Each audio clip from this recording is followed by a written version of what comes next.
It's the SKOR North Twins Show. Baseball!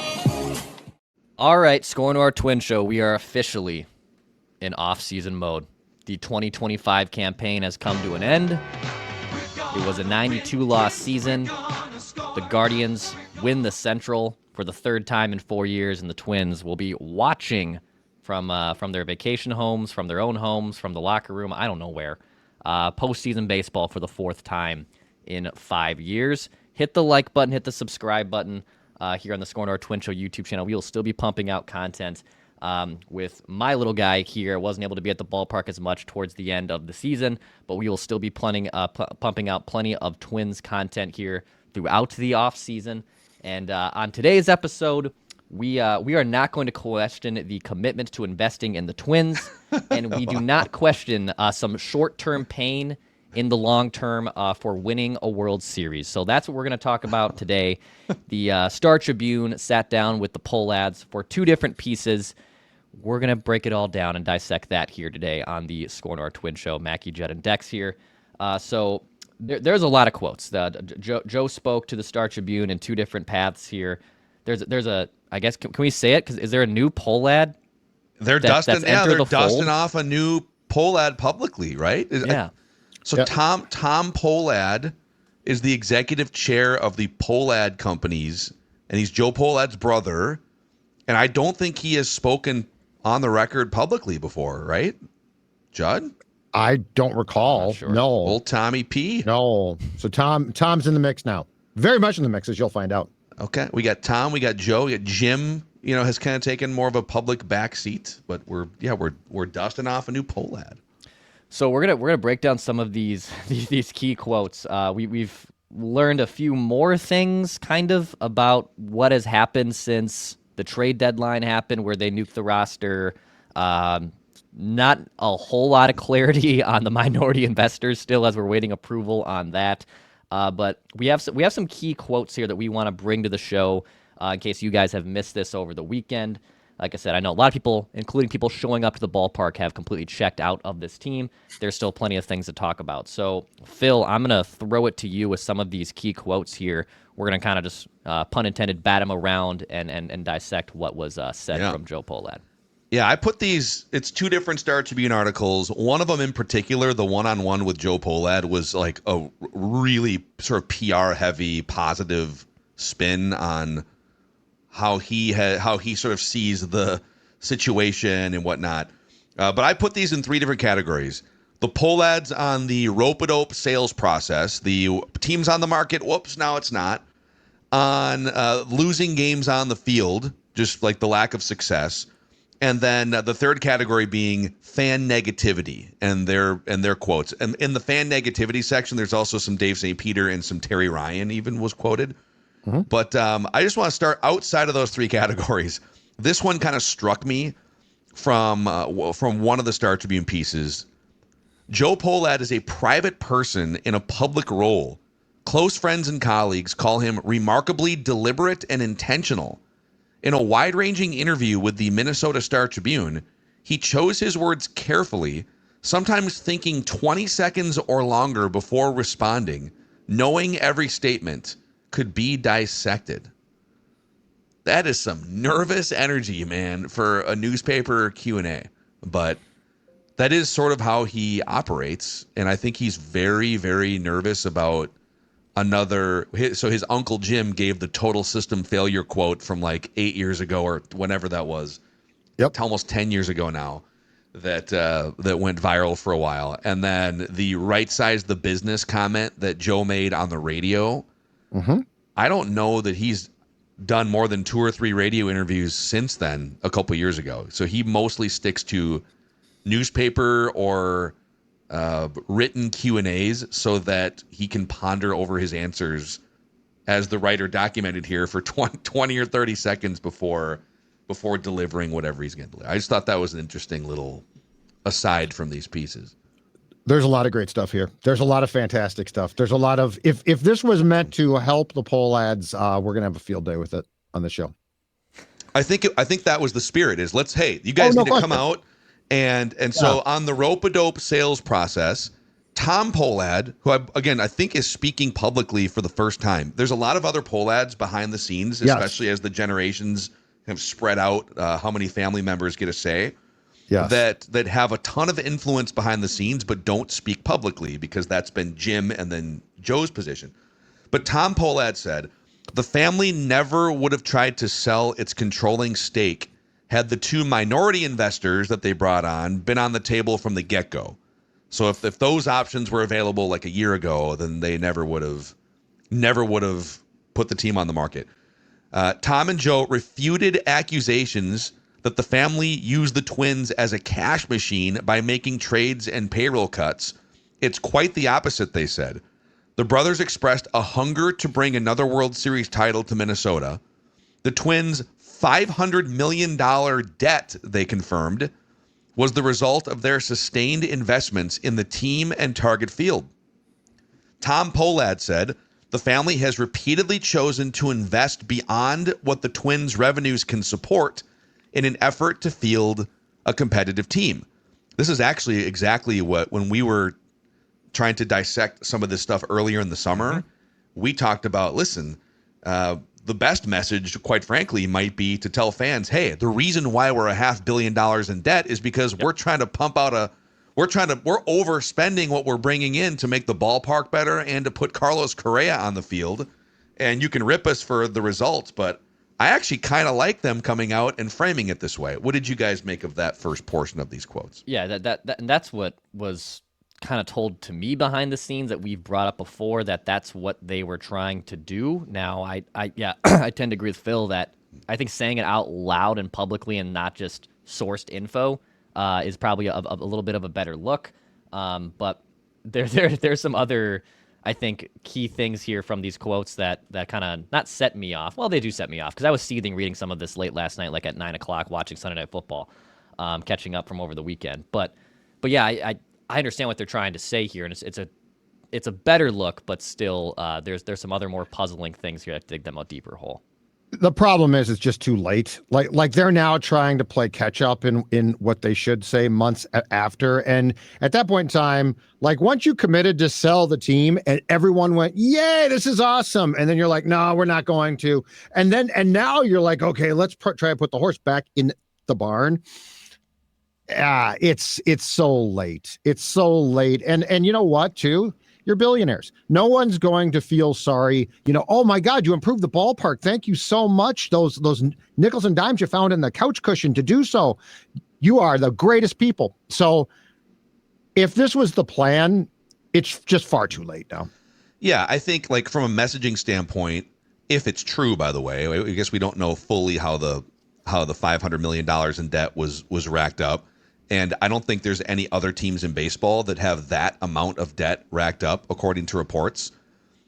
It is the right way to try and at least, push back against the negativity. Like, listen, we lost all this money trying to field a winning team and a fun ballpark. The problem is when you go $500 million in debt because you're trying to put a competitive team on the field, and you have one of the worst records in baseball over the last 15 years, it's not as much of a flex as it is a showcase of the organization's incompetence over those 15 years. And what is the correct number on the debt now? Didn't they originally say 400? Yeah, they confirmed $500 million. And now they're saying 500 in these Star Tribune pieces.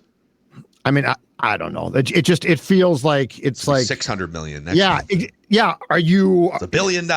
Yeah. At some point in time, like, can we stop changing the figure here?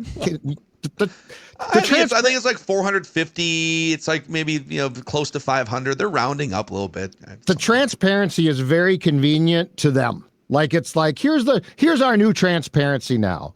We're not going to tell you this. We can't tell you that. And keep going because the arrogance is going to send me right through the roof. Sure. Okay. On the losing. So Tom Polad said, fans are totally justified to think that our lack of on-field success is unacceptable. So he agrees, like it's unacceptable. You want to question the wisdom of our investments, great, but don't question our commitment to investing in the Twins. Tom Polad then pointed out what he said is an unfavorable economic model for small and middle market Major League Baseball teams like the Twins, Yep. In such markets, revenues don't necessarily support amenities like a first-class ballpark at Target Field or consistently putting a high-performing team together on a regular basis. All right, so let's break this down. Okay, first of all, don't tell me what I shouldn't and should assume about you. Let's start with this. Don't question. You don't know Careful. you don't know what you're doing. You don't know. Somebody needs to tell you this. There's no one in that building who will tell you this. You've got no clue what you're doing. Your grandfather tried to contract the team, but I will say this. I think he was a harsh businessman, but I think he had an idea about business. You have no clue what you're running here. And so don't tell me how I am to hire me to tell you what to do. Don't tell me how I should interpret what you're doing, which is, by the way, screwed up beyond belief. That right there. And that's Tom, right? So Yeah, Tom's just going to, so Tommy's just going to parachute in and tell me, and I haven't heard from you. By the way, as far as I know, none of you were interested in this team other than Joe, who in his story, I guess, gained an appreciation for baseball after not liking it as a kid when his grandpa owned the team. But anyway, so Tom's going to parachute in and tell me how I should interpret. I know more about the Twins than you do.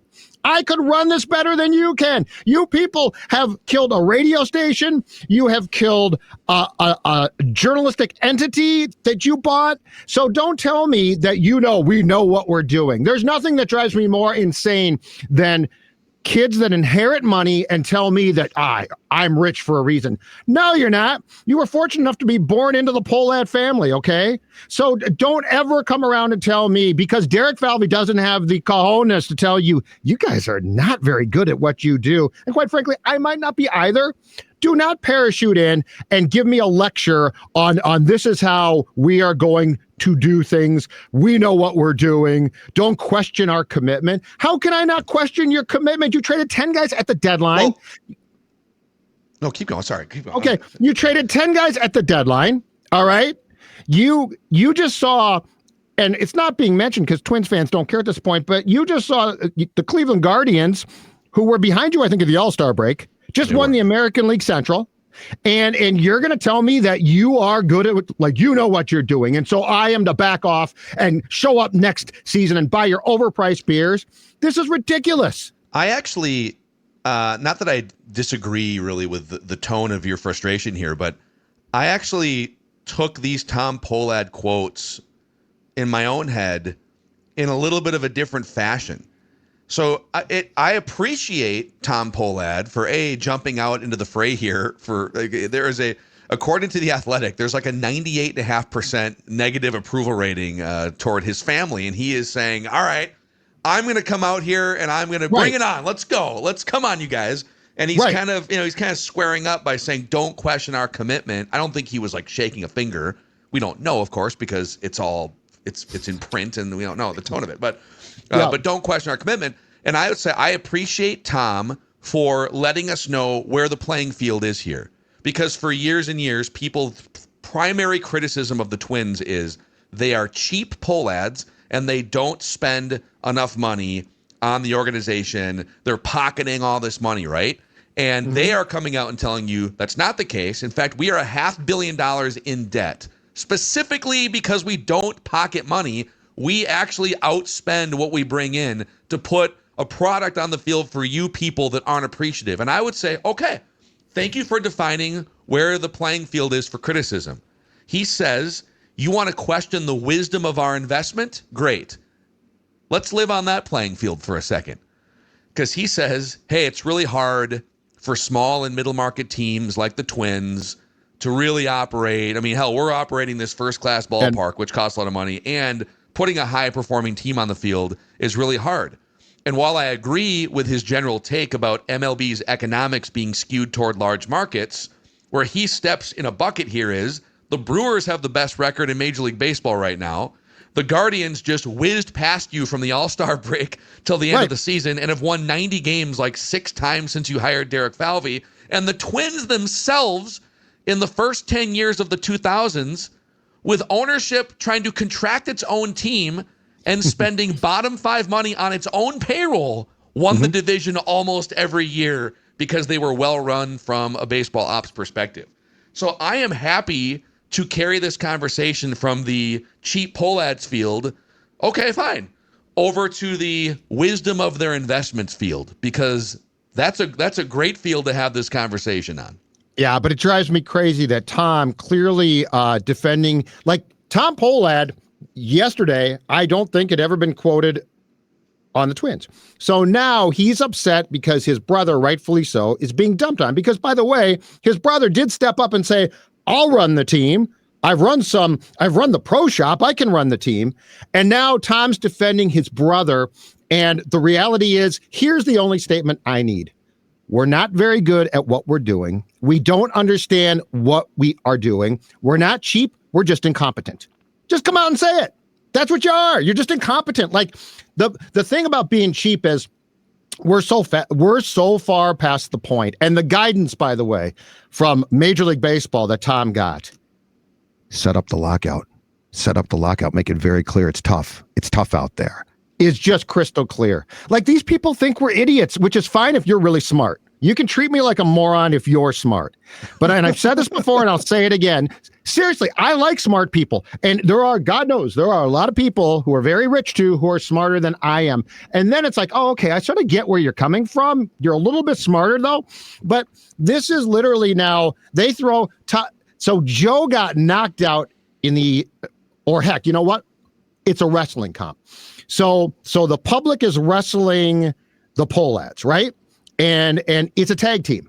And so Joe just got thrown out of the ring. It's become too much for Joe. He's laying outside the ring, and who comes in? But here comes old Tom Polad. I'm going to take a shot. I'm going to take a shot. Seriously, this is the most transparent. This is not Tom Polad caring about the Twins. This is Tom now trying to take a couple of rights to the jaw for Joe, because Joe is stumbling around because he's been beat up so much. This illusion that from ownership to president to manager to the players, even yesterday, like the players being like, God, like I don't know why we're so bad. Like, are your heads so far up your behinds that like you don't see that you guys are failing? And it's not just injury bad. That's what I keep coming back to. It's not just injury bad luck with is that part of the reasons? Sure. But it's not the biggest reason.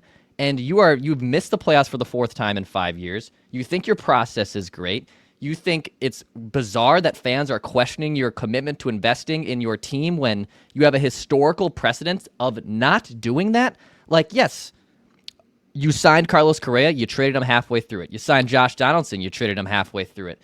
You've actually done a few things in the last like 5 or 6 years that have been un-Polad or Twins-like of like bringing in a big household name that probably no one really saw coming. But your process from ownership and on down is not working. And I think to just kind of say like, oh, well, we know what we're doing is laughable to me. Like, it's completely laughable, and it lacks a lot of personal substance. Well, Joe Polad added here, I'm trying to get my head out of all of the negativity, but I'm overwhelmingly confident about Twins baseball.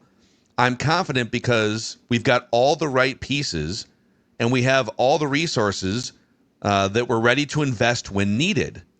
Just ready to jump in. Just let me know. Let us know what you need. On top of that, and sometimes this gets lost, we want to win, Joe continued.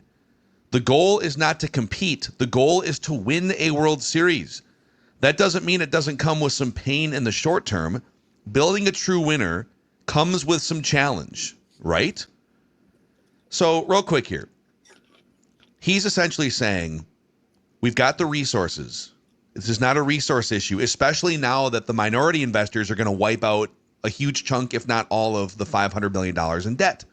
Mm-hmm. And there was an anecdote in one of these Star Tribune pieces that the minority owners are going to come in, they're going to wipe out the debt, and it's going to unlock the Polads to be able to invest back into the product. And so they're kind of setting up this story that, hey, this is not about cheap Polads. Don't you dare question our willingness to invest in this product. This is not a cheap Polads thing, okay?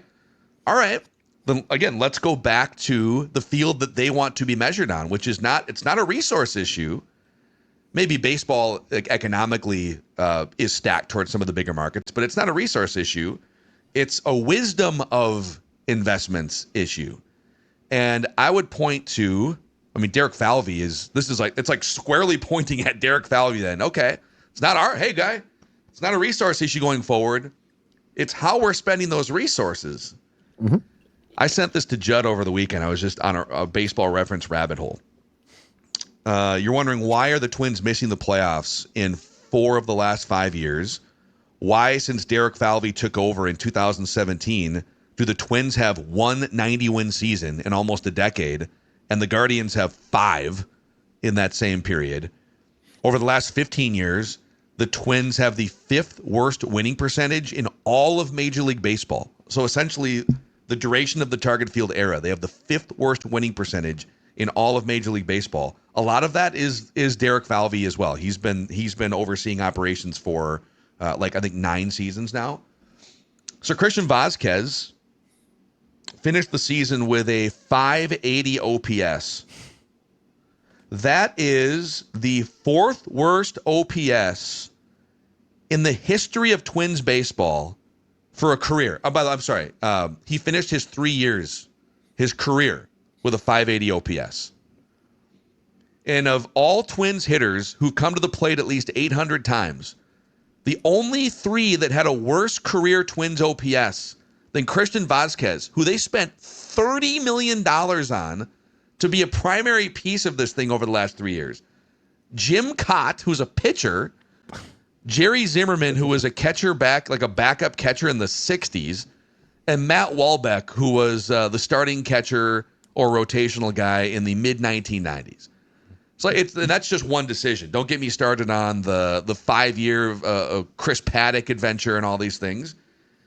If it's not a spending or a resource problem, let's look at, again, the wisdom of the investments. That's one of the worst investments in recent baseball history, Christian Vazquez. When they made the announcement on August 13th that, and I'm forgetting exactly what it was, when they announced that they were putting them back, or they're taking them off the market and they're going to remain as owners. They have really, and they're doubling down on this, they are boxing themselves into a corner to say, we are going to invest in this team and we're going to make it better.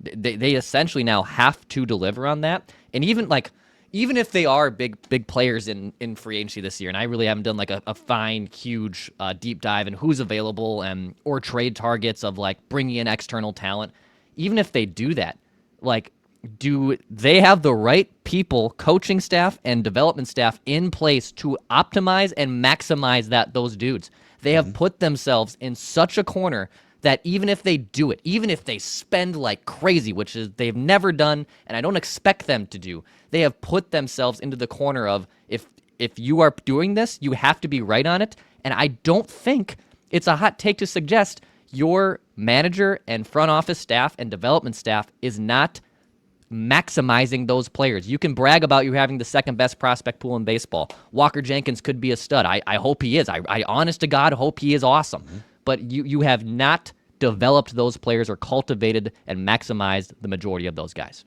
But I'll continue to go back to this. Forget the finances, because that's sort of the hot button. Well, they should spend, blah, blah, blah.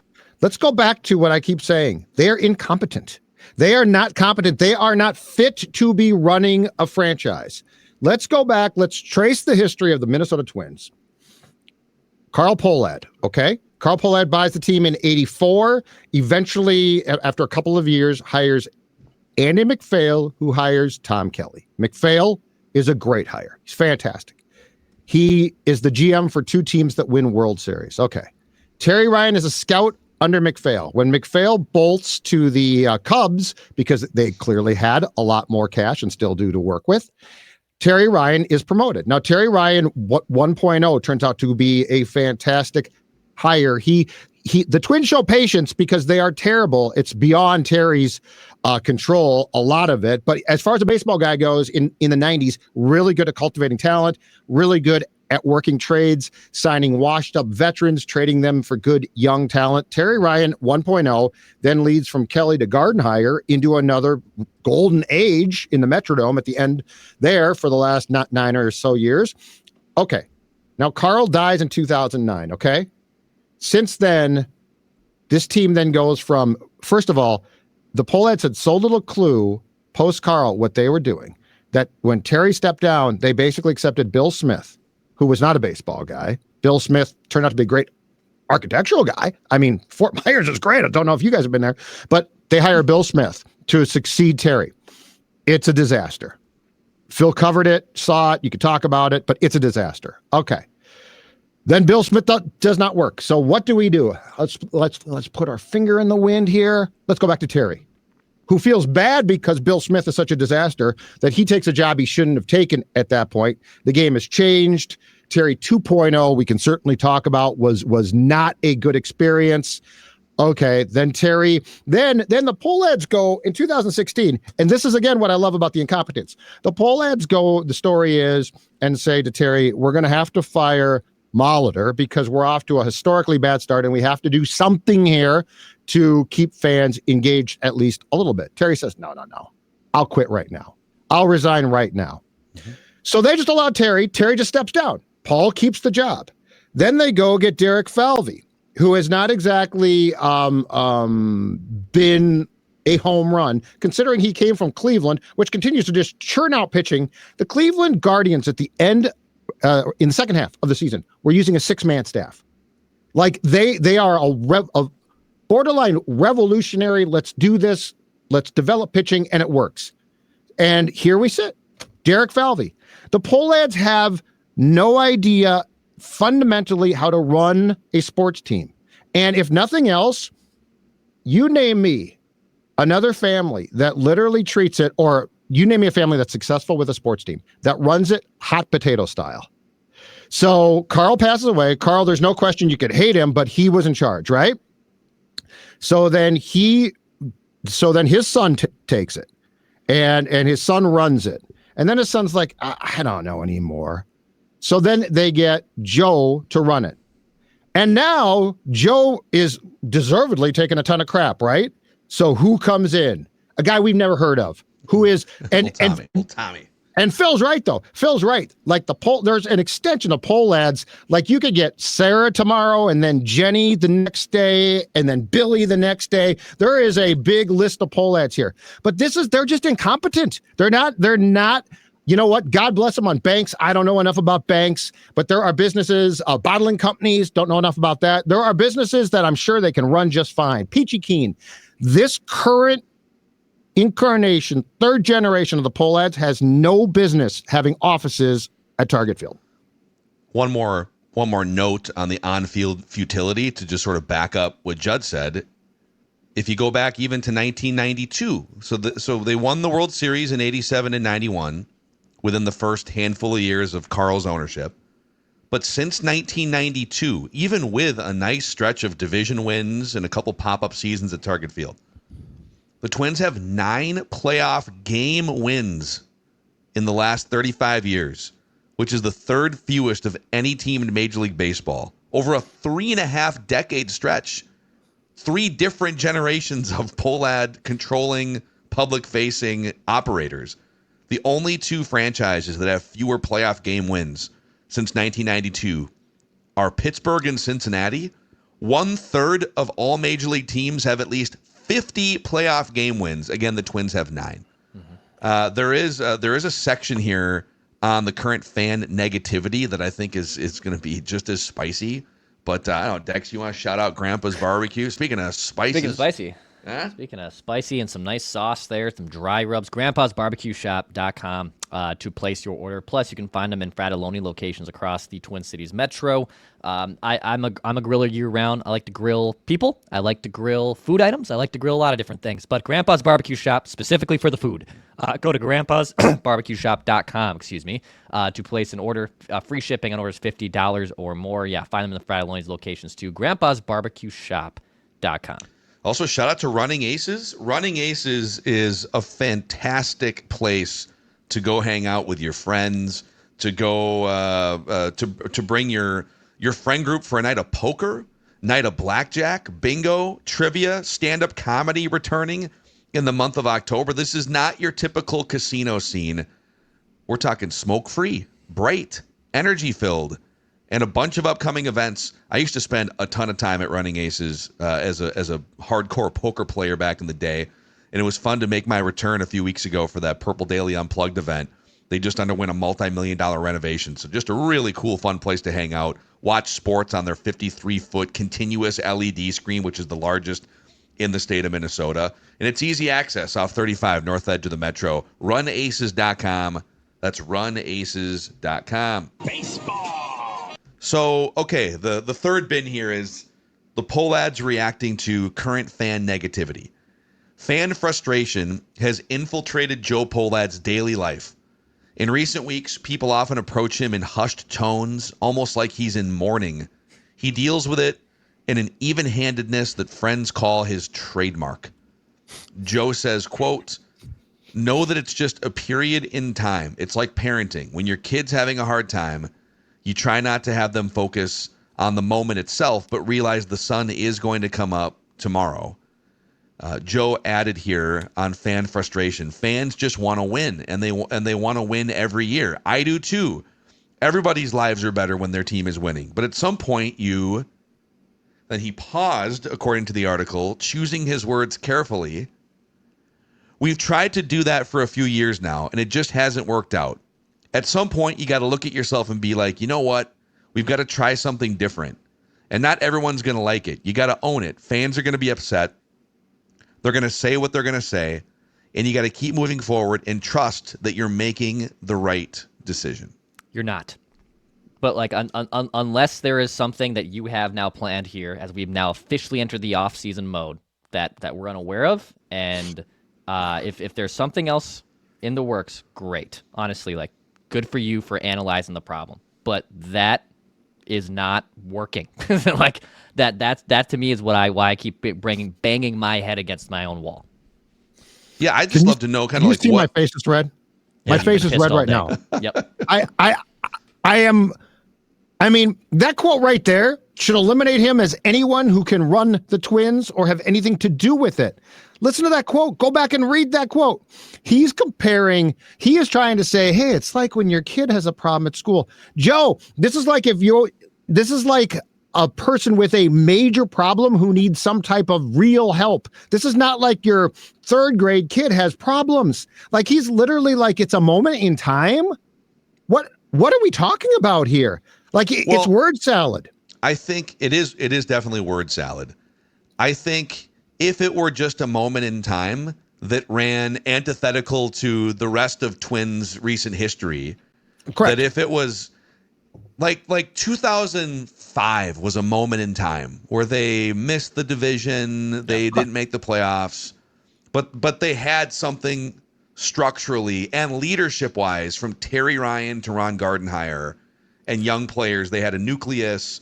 Absolutely. When they traded Johan Santana, it was a moment in time because they still had, now that was kind of the beginning of the end, it was 2007, but they still had enough of a core there, and they still had leadership and the Terry Ryan tailwinds that had been built up for all those years, right? Where they could still rattle off a couple division championships in 2009, 2010. The last 15 years, again, they have one of the 5 worst records in all of baseball. This isn't a moment in time. Yep. Unfortunately, when you won 100 games in 2019, that was a moment in time.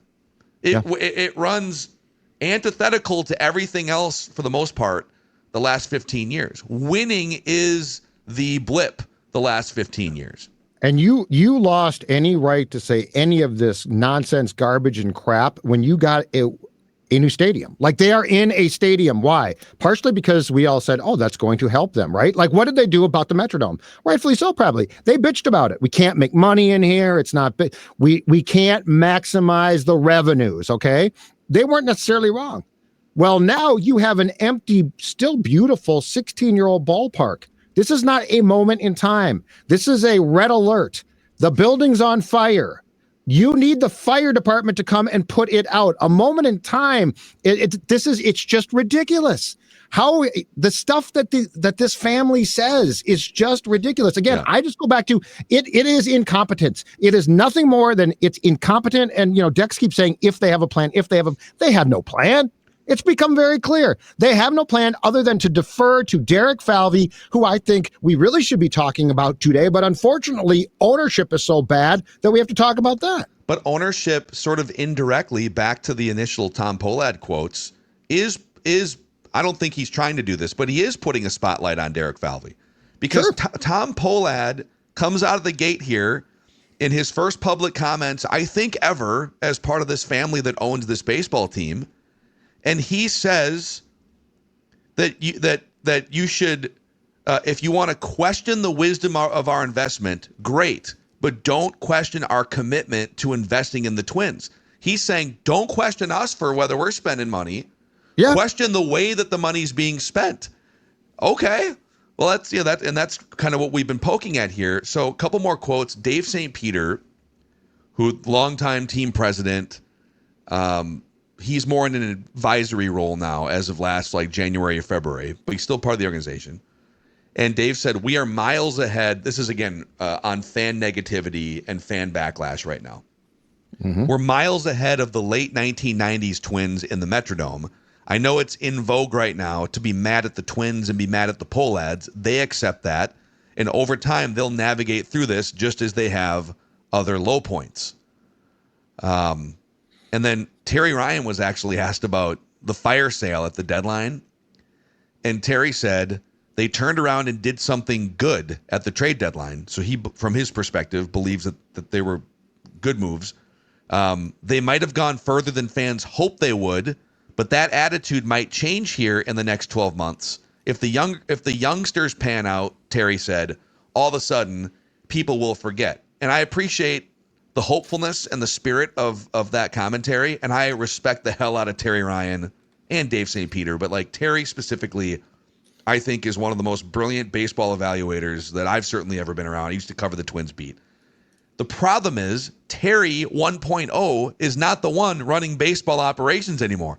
If you were to tell me, hey, here's a pool of young players under Terry Ryan's leadership and hiring and philosophies and everything that kind of trickle down throughout the organization, what's the likelihood that the majority of these young players flourish to the top of their abilities? I'd say, well, the early 2000s, most of the Twins' young hitters thrived and reached their full potential or close to it. Under Derek Falvey, most of the Twins' young hitters have struggled or failed. Those are facts. Yep. So, Terry, love the optimism. If you were the one running baseball ops 20 years ago, I'd be all in on that quote. But I don't trust Derek operationally and as a leader like Terry from the 2000s. Yeah, and look, some of those, and in the moment after we kind of dissected the craziness that was that deadline day, yeah, I didn't hate a lot of those trades. I think some of those trades are so optimistic. They might have, sure. Taj Bradley might turn into a really nice starting pitcher. Mick Abel was the International League Pitcher of the Year, so essentially the AAA League Pitcher of the Year. He might be intriguing here. There's things actually I'm curious on going forward. But Cleveland for years has, and look, do I think just because Cleveland is good at what they do, they're also not flawed for paying? They should be paying their superstars. They should be finding ways to keep Francisco Lindor. They should be finding ways to spend money and continue to invest in the team. But to their credit, they have trapdoors and backdoor situations where they have set up greatly to put that team still in a position to succeed, even when they have to trade Francisco Lindor, because they're really good at developing and cultivating and identifying the right people and finding an identity that works for them. The Twins do not. So when they make all these trades, and when fans are trying to, or when you're trying to tell fans that your prospect pool is the second in baseball, and a lot of these guys might actually end up being better than where you were, it's hard for fans to really latch on to that. The other thing, too, is what has Derek done to gain the credibility to say what Terry said? Terry Ryan 1.0, I can tell you right now, does not trade Varland. He doesn't say, you know what, we got this really good young arm potentially, but this pitcher in class AAA, I think might be good. And so, yes, a lot of the trades on the deadline day, I don't struggle with. What I struggle with is, one, I don't trust Derek Falvey to do the right thing. And two, I don't like the fact that I believe he is totally left unchecked. Yeah. And that's the problem. Going back to the Bill Smith again, post Carl, Bill Smith hire. The Polads are literally in a restaurant that they own with a chef who they have no clue what that person is doing. You know what? Also, to that to the Falvey point about like trust, to what extent do you trust Eric Falvey? There is an irony here in Dave St. Peter, who's no longer full time with the organization, former longtime team president, and Terry Ryan, longtime general manager. Those guys operated leading their departments side by side for years and years and years. Terry running baseball ops, Dave running business operations. Terry is already in the Twins Hall of Fame. Dave is likely going to be in the Twins Hall of Fame at some point. Yeah. So you have these excellent, top of their class, well respected around the league, head of business operations, head of baseball operations. Derek is doing both of those jobs right now, or trying to. And right. Like, wrap your head around that. The Twins are trying to tell you, the Polads, the third generation of Polads, we aspire to win a World Series. So they're telling you that we run a world-class operation. So you think so highly of Derek Falvey that you think him as a single person can do the job, business and baseball ops, of two legendary figures in Twins organizational history, Twins Hall of Famers. Yeah. Okay. All right. Is that's pretty bold. And is Derek pulling down the current modern day salary that Terry and Dave would have? I think part of the reason why they didn't replace headcounts is to save money, right? Yeah, right. Exactly. That's my own speculation. I don't know. No, but I think you're right.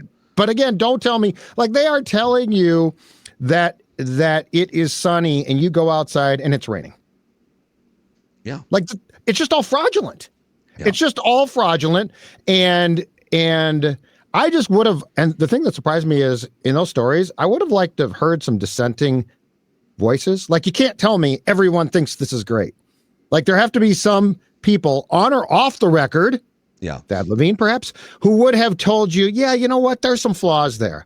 I feel like the Polads got their message out, never stepped in front of a camera, which has gotten ridiculous. If you can't go in front of a camera and you own a team, then get out. But I feel like it's gonna be hard to lead how would you lead an organization and a city if you're not comfortable getting up in front and delivering a message, right? It'd be highly difficult. That goes back to my point. They are literally hot potatoing this franchise right now. Okay, it didn't work with Joe. Let's try Tom. Okay, it didn't work with, they're literally like, oh, you take it. Now you go and do it. Now you talk to the media. And look, like, this is a disastrous season. And to your point, to lead, you need a voice. Like, to me, this is even more fraudulent that we're sending up another unknown Polad now to take a shot at it. And after kind of just one last thing from me, and then Dex, if you have a bow to put on this too, but I think just 30,000 foot, what bothers me the most about some of the comments from the Polads and Joe is I don't know if they really realize over the last 15 years how bad it is relative to the rest of Major League Baseball. You guys have the 5th worst winning percentage in the league over the last 15 years. One playoff series win, which we celebrated like a World Series win because it had been 20 years, right? We obviously like over celebrated. And there was other markets looking over like Astros fans are like, the hell? You guys are, what are you doing over there? This is super weird. Yeah, it was the first time in 20 years. Mm-hmm. But they don't speak with the humility of an ownership group that has the 5th worst winning percentage in baseball over a 15-year period. They speak and they act as if, hey, this is just kind of a blip on the radar here. This is a moment in time this season and the last couple of seasons. Like, no, 15 years is a long time to be measured, and you have the 5th worst winning percentage over that stretch. That's really, really bad. Are you fully aware of where you stand among the 30 teams, the 29 other teams that you compete with? It's not the NFL where it's, more of a reactionary league and there's not necessarily the grace that is involved with building a team over a 5-year stretch. Like in baseball, it can take time. To Joe's point, it can take time in the short-term gains. They act, though, like everything is either bad luck or what they're doing is correct, and it's just it's not getting the result they want. Yeah. Dude, like what? That's a mind-blowing way to operate to me. And I think that's what fans have checked out. You had your lowest season in 25 years since at the peak at the end of the bad years in the Metrodome. So it's going to take a lot. It's going to take an awful lot to get people to buy back in. By the way, in the event of any breaking Twins news here, hit the like button, subscribe button. Working on our guy Trevor Plouffe, Coach Trev, has been all over the place. He's been with John Boy. He's been with the family. So these two guys, Mackie and Judd, will likely talk to Coach Trev hopefully tomorrow to get his maybe thoughts on the season as a whole. These comments from the Polads, the direction of the team going forward. But in the event of anything happening here, we'll be ready to jump on to talk to you guys about the future of the Twins. So hit the like button, subscribe button here. This is the SKOR North Twin Show.